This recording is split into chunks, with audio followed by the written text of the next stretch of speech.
some sense, the highest bias type of model, right? It's literally a linear model over one feature at a time.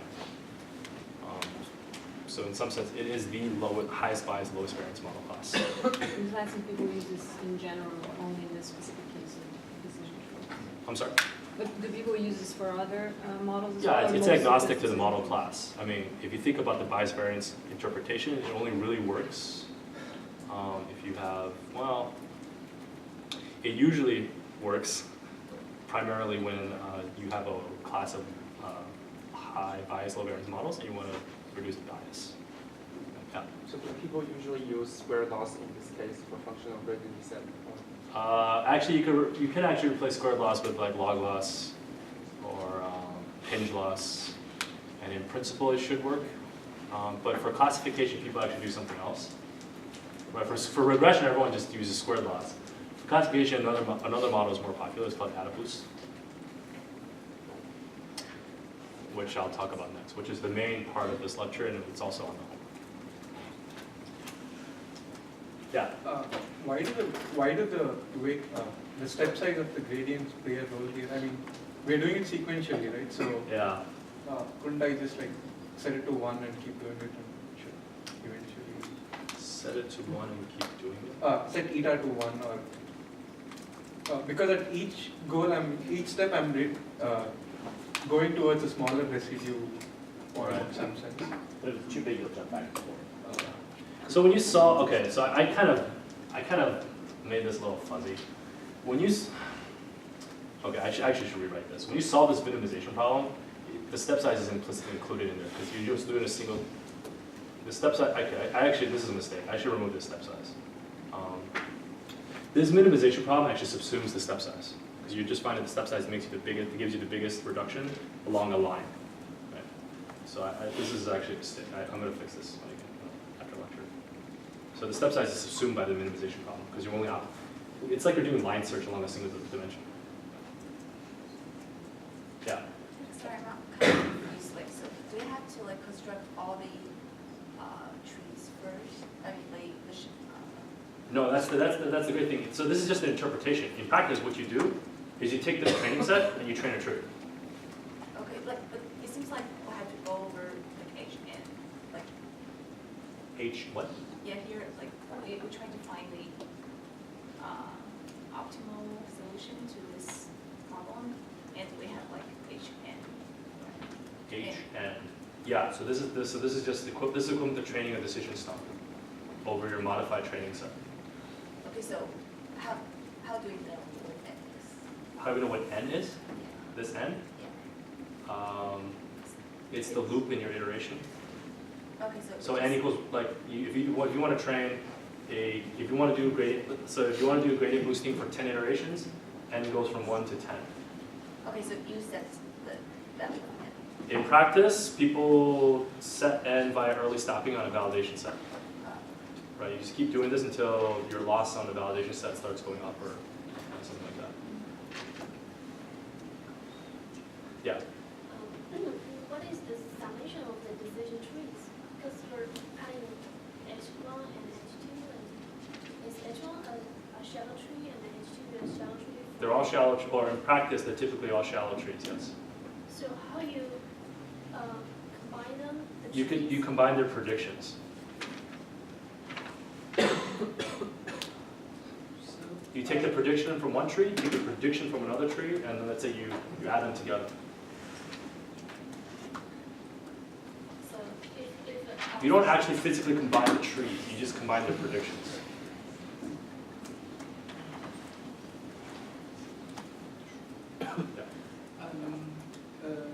We need a lot of shadow trees, and all the shadow trees have to be the same, to be different. Yeah, they don't have. What do you mean by the same? You mean same depth? You mean? College. I'm sorry. College. You have some shadow trees. All these trees should be the same. I'm sorry, I didn't The understand. same exactly. I'm sorry, what? Because you have to train a lot of decision trees. Yeah, Decision trees. yeah. So all the trees have to the the same structure?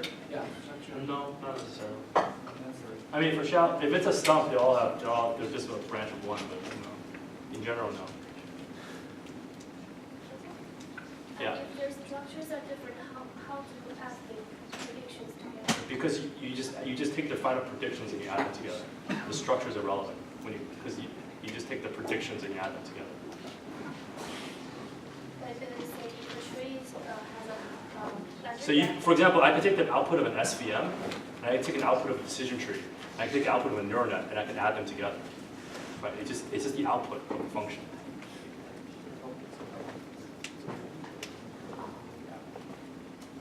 Yeah. So the adding part is just the output. It's not. We're not combining the models, just the predictions. Yeah. Question, can you explain the gradient? Why it doesn't follow the second equation? Why is there so little? Okay, there's a mistake in this slide. I'll have to fix it. What this is actually doing is doing line search along a directional derivative, an axis line directional derivative. Okay. So you have a directional gradient direction that you're optimizing over, and you're doing line search and finding the minimal solution of that along that line. So I will fix this slide after lecture. Yeah. First, can you say a few words about how we stop the boosting? Because when you're answering question, it seems that the number of the steps is fixed. This is an example. In practice, people do early stopping via a validation set. So early stopping via validation set is you have a validation set that's not used for training, and you evaluate your error of your model, your ensemble model as you're growing it, on the validation set, and as that error starts to go up, you stop. So that's the standard way of defining the determination condition for boosting volumes. Yeah. There's one question. So before what we described as like algorithm effective threshold was like a simple sum tree. Yeah. It kind of doesn't seem to quite fit. I don't see how it fits in here because it's not like really a vector space, which is spanning. So the function space is basically just like a addition of all of those functions, and the parameters are just the thresholds and the averages. Mm-hmm. But this is not like we're looking over a vector space. We're just parameterizing the functions individually. Right. So I should. Okay. It's not like a linear combination. You're catching me on all these little things that I sort of glossed over. The model class, I should try to be very precise. The model class is actually the convex envelope of all your weak classifiers or your weak models.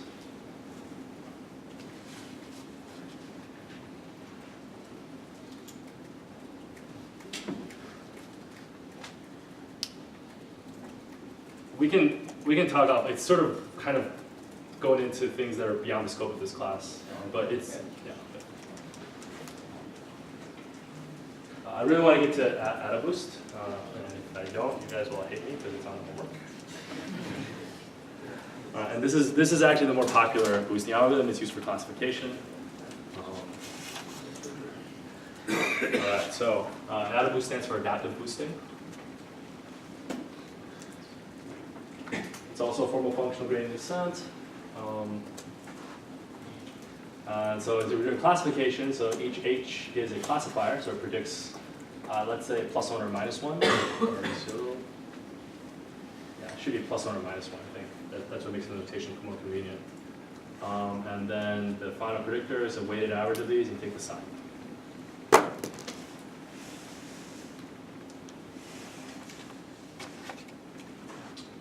So this is just a simple example. Suppose we had an ensemble over 4 classifiers, each of these predicting +1 or -1. I think that's what makes the notation more convenient. And then we have some weights over it. This is our scoring function. Our classifiers make the sign of the scoring function.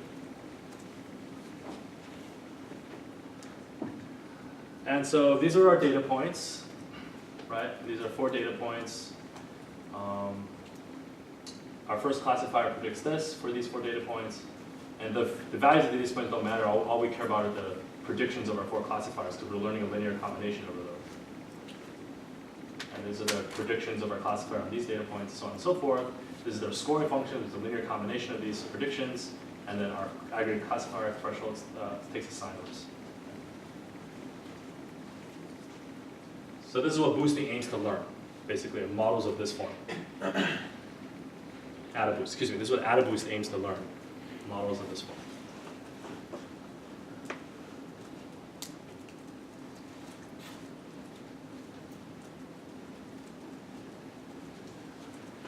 Okay, so AdaBoost also creates new training sets, but it does so in a little bit different way. Right? So gradient boosting, trains on the residual of the loss function.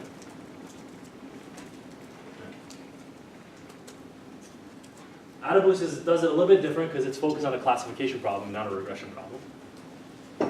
But yeah, as you'll see, it's very closely related.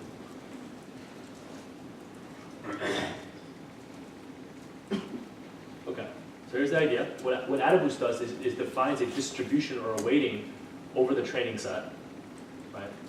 And so basically this weighting is called a distribution because it sums to 1, right? It's not negative and it sums to 1. So here's 1. So the default distribution is to uniformly weight all your training examples, right? Which is equivalent to the normal loss function. Which is more equivalent to normal supervised learning if you just scale everything up, right? Just up the scaling.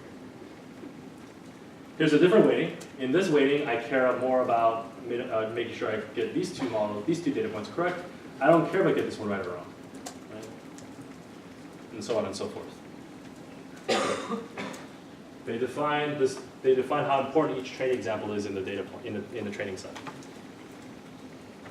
And then what boosting does, what each iteration of boosting does, given this weighting, is to train an H that minimizes this weighted loss function.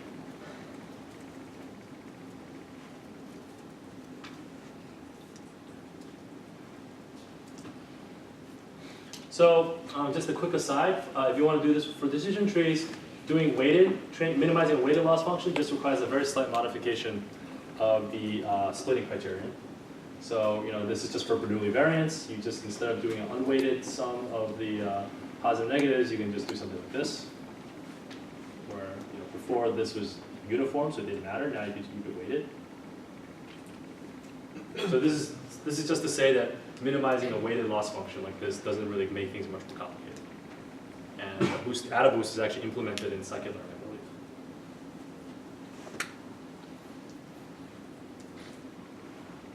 Let's see.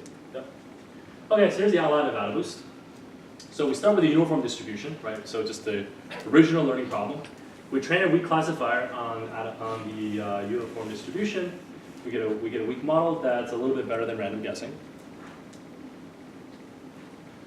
We keep the same labels as before.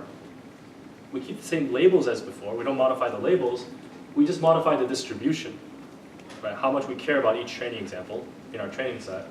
And then we train another classifier to minimize, to maximize accuracy or minimize some, like this weak decision tree on this distribution. We add that, and I'll tell you how to set the coefficients in a little bit.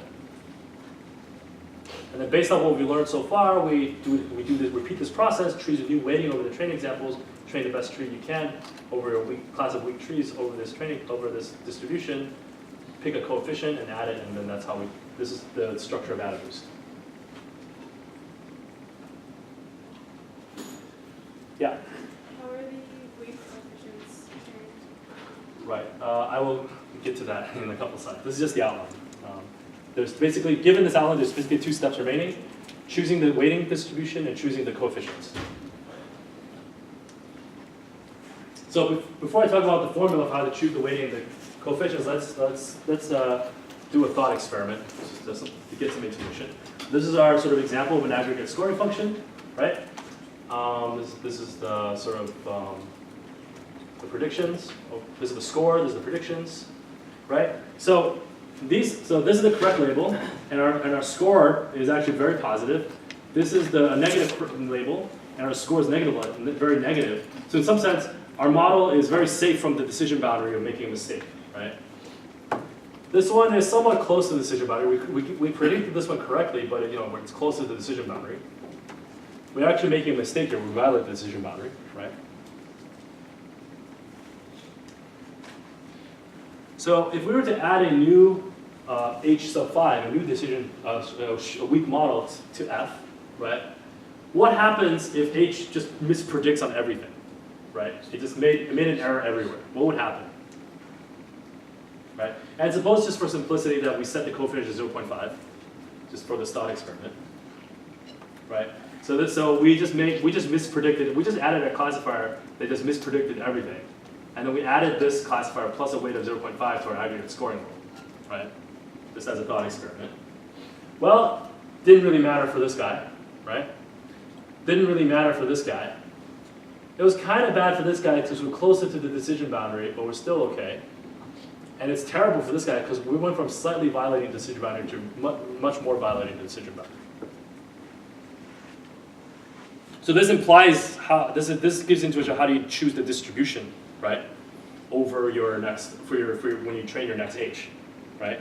You should choose a distribution that don't care if you mispredict this one, don't care if you mispredict this one, and care if you mispredict either of these two, right?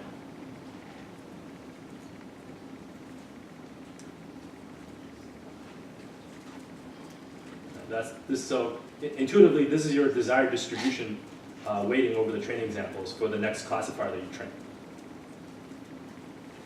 If you want to just multiply that one by -1, isn't that really good for you? Right, so this thought experiment has some, we should not be taken too literally. You're doing a great job. What's that? You're doing a great job, just on the wrong side. Yeah. So in practice, the classifiers you learned are doing slightly better than random, not worse than random. But in order to illustrate that point, in order to illustrate this point using a few training examples, I had to take an extreme case that's not realistic. So this is the add a boost algorithm. Starts with a uniform distribution over your training examples. Train a weak classifier using your training set and this weighting over your training set. Compute the error, right? This is just compute it, and I'll get to this error in a bit. And then, given this error over your weighted training examples, this is the coefficient you would append to this classifier that you train.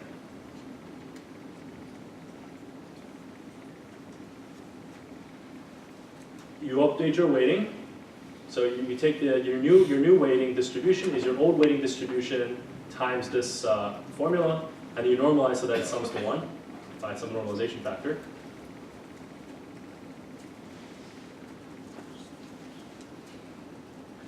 And then after you're done looping, this is the model that you return. And again, you could stop at any point in time and have a model. It's sort of an anytime algorithm. You can stop any time and have a boosting solution.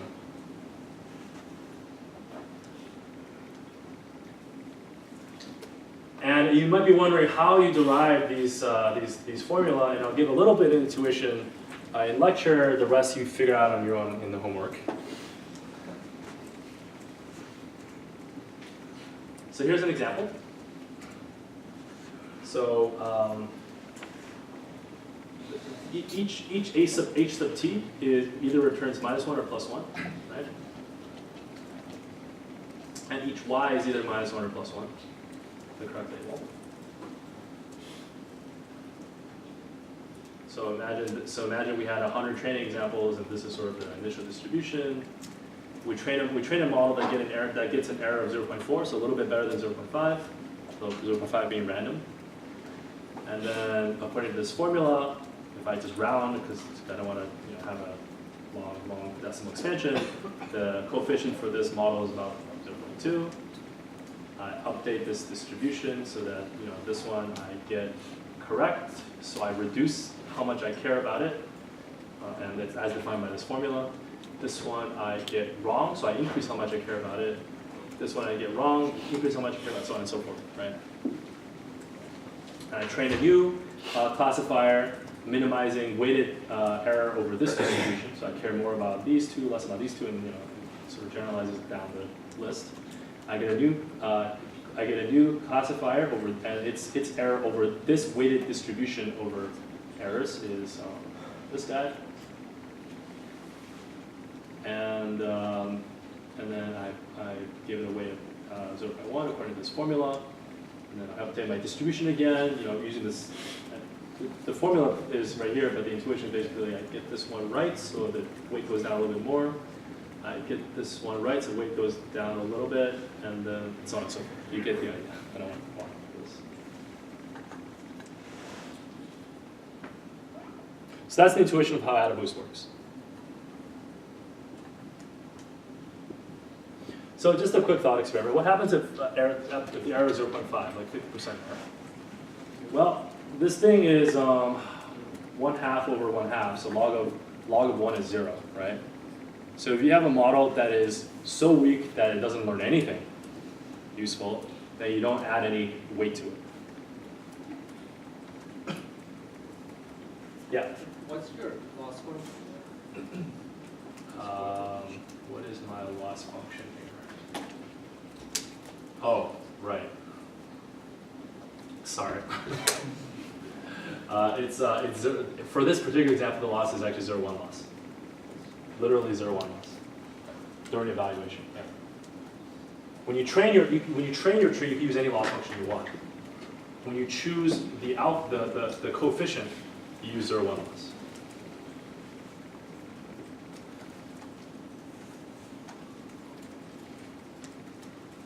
So it turns out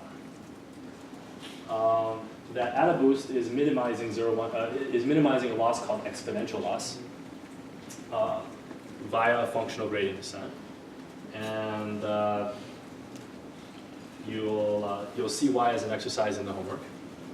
And what exponential loss basically is it looks like this, right? It's just e. So f is your scoring function, right? That your classifier takes the sign of. If the correct label is a +1, then the exponential loss looks like this. And again, this is 0,1 loss.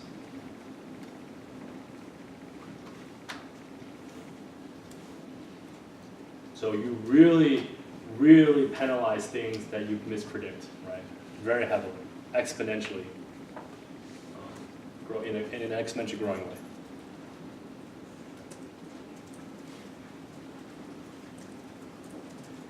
So if you look at the exponential loss, right, and you recall that the scoring function is basically the weighted sum of your base classifiers, right? And so if by the whole linear in the exponent is additive in the exponent is multiplicative outside of the exponent, you rewrite it like this. Right? And again, you can work this out yourself. But if you go back to the slide about how we choose the distribution every iteration, this is actually the distribution update rule.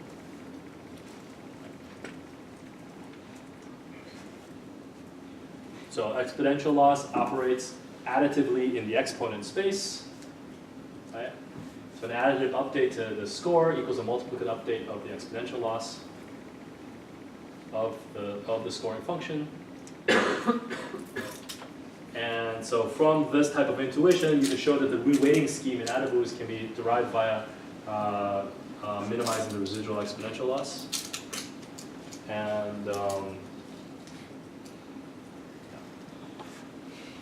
so just a recap of the algorithm.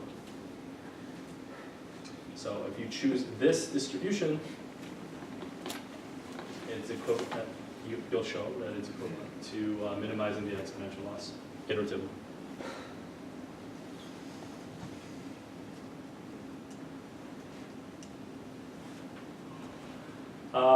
What I just showed you in the slides actually is the answer to half of the homework. So if you just understand it, you'll be able to do half of that homework question already. And so the basic idea is you formally prove that exponential loss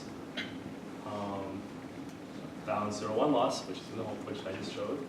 You relate exponential loss to this distribution, and then the thing that I didn't show you is how to justify this choice of the coefficient, which you can derive pretty easily through using calculus.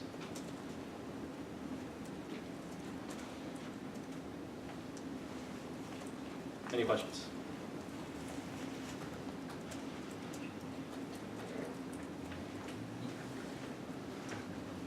Okay, so just a recap of AdaBoost. So it's gradient descending function space over weak classifiers. The final model is a linear combination over weak classifiers, equivalent to some point in function space. That is the scoring rule. Iteratively creates new training sets by reweighting. trains this weak classifier on the weighted training set, and the weighting scheme and the coefficients are derived by minimizing residual exponential loss. Oh yeah, and if you're interested in sort of a very full mathematical derivation, there's a link to it. This tech report, it's hosted on my course website, it's linked to off the course websites, linked to off the course notes. Yeah? Can we use the exponential loss for the regression problem? Can you use the exponential And loss? in that case, whether the other boost will be exactly the same as the current form if we use that loss function. Typically regression, well, okay. Usually regression loss functions are symmetric. Because you want to exactly hit a target label. You don't want to go above or below. Classification loss functions are usually the ones people like to use are typically asymmetric. Because if the target label is positive, you want your score to be as positive as possible. Right? And the reweighting is actually because we are using the exponential loss. That's why we are reweighting here, right? That's why we are relating. We are using the weights and update the weight. Right? Oh, the weights. Yes, that's because right. We are using because you're using exponential loss, that is how you can justify this choice of weight. And because we are using the squared loss, that's why we are not using the weighting in the regression problem. But directly we minimize the rest. It's a little bit different. In the regression problem, you're also changing the labels. Here, we're just reweighting the examples. We don't actually change the labels. So that actually plays a very big role too. Yeah. So the HIs can be different model spaces, right? Like every H could be a completely different model. In principle, yes. Yeah. All AdaBoost requires is that you learn a weak classifier over this distribution every iteration. So a guy can mix like the perceptron and then like a stump tree together. It would work the same way, right? So the intuition why boosting works so well often is because you're boosting weak models, right? You're minimizing the bias of low variance models. If you do boosting on deep neural nets, it's not going to work out well for you. I'm just saying they're like different, but both of them are like weak. So it's like as long as they're weak, I can mix them together. In principle, yes. Like the weak models are really pretty similar. Like a weak tree, we'll call it, or a weak linear model, just to get line somewhere. If my space of perceptrons is I can only have one non-zero weight, it's a same thing as a decision stump. Again, I don't know, like a circle, just like radius and then also like a line. Sure. Yeah, in principle that works. Yeah.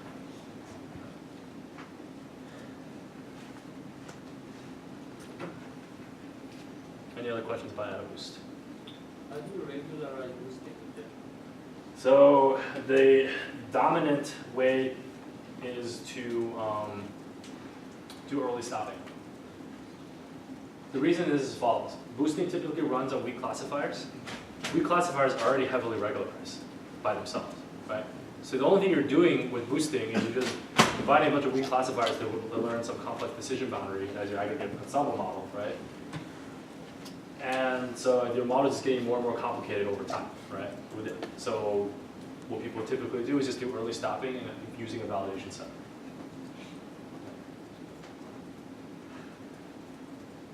Right, the models are pre-regularized somehow. You just every iteration you're just making the ensemble method more complicated. Yeah.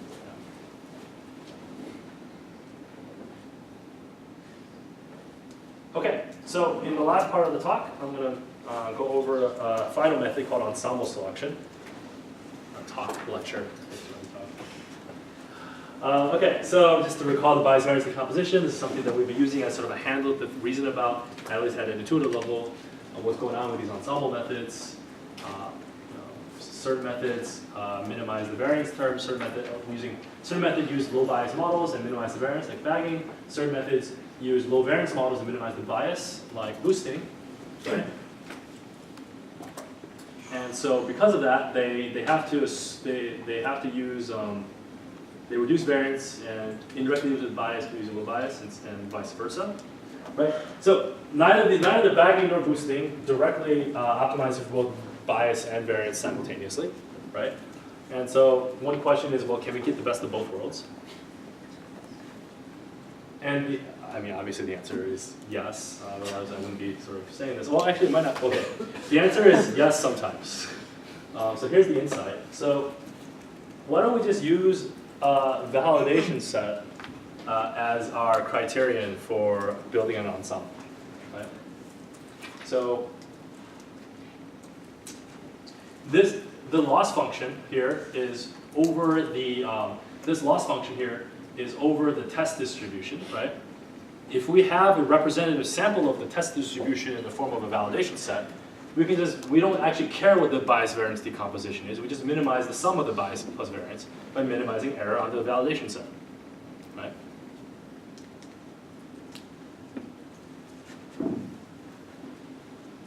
So if you have a validation set that you trust, you can use it as a proxy for test error and just build your ensemble to minimize validation error. And you don't actually care what the bias variance decomposition is, you're just minimizing their sum no matter what. So this is how ensemble methods work, ensemble selection works. Start with the training set, you split it into, you start with the data set you're given, you split it into training and validation, right? You never train on this validation set. What ensemble selection typically does for computational convenience, although this is not strictly required, is you train, let's say, 2,000 models on S prime. Right? These could be, and each of these models, you know, could be like very complicated, right? One of these could be a boosted decision tree, right? You could train a boosted decision tree as one of these models. Bag decision trees, random forests, SVMs, deep neural nets, anything you want. You can do this sort of on the fly, but for computational convenience, typically people pre-train these.